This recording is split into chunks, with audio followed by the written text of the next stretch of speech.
There is a possibility we'll meet somewhere, whether it's there. I'm over in a certain location. I'll be over in a certain location there, as you know. So you might do it too. That'll be announced officially probably next week.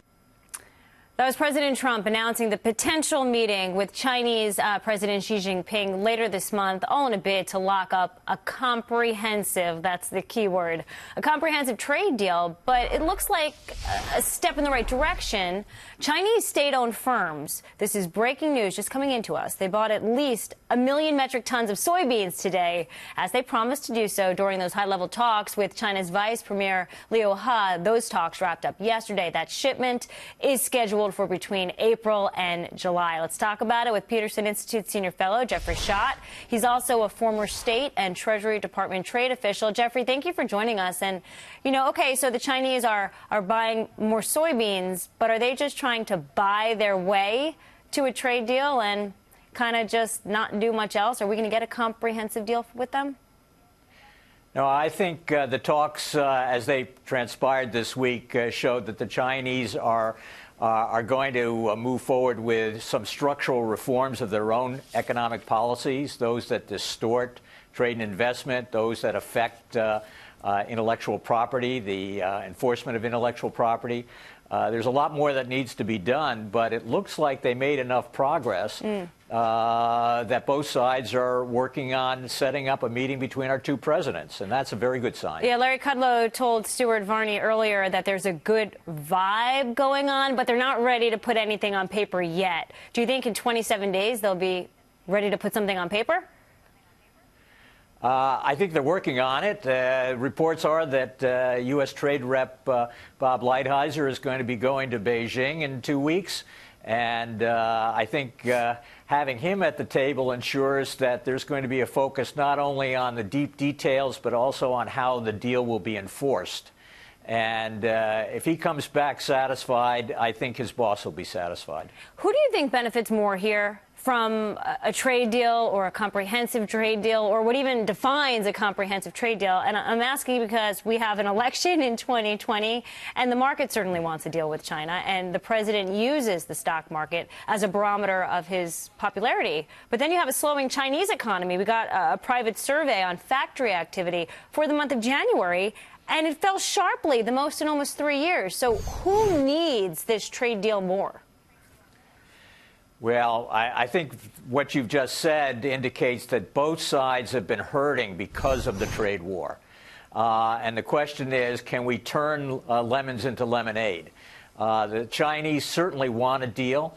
That's why they move forward, and why we had a positive meeting at the G20 in November to set up these new negotiations. We will be better off if we can resolve many of the problems that have beset U.S. trade and investment with China over the past decade or more. So I think both sides will be winners, and both sides really need this deal, need to prevent a further escalation of the trade war, which would only hurt both our economies. What do you make of the argument, Jeffrey, that maybe the Chinese are just waiting to see if President Trump blinks? They're looking at what's going on with the partial government shutdown. That's over. But the negotiations on the border wall, to seeing if he blinks with Democrats to say, oh, he's going to need a trade deal now, he'll cave with us. No, I think the Chinese understand U.S. politics pretty well. They've been doing a lot of homework. And they know things are not going to be any better with anyone else other than besides President Trump. They know the Democrats in Congress are as hawkish or more hawkish than the president on some of these trade issues. So they want to pursue a deal that begins to improve the U.S.-China relationship, and that is going to require significant domestic economic reforms in China. But there are many in China that recognize that such reforms are good for China and will help them deal with some of the economic problems that you just mentioned.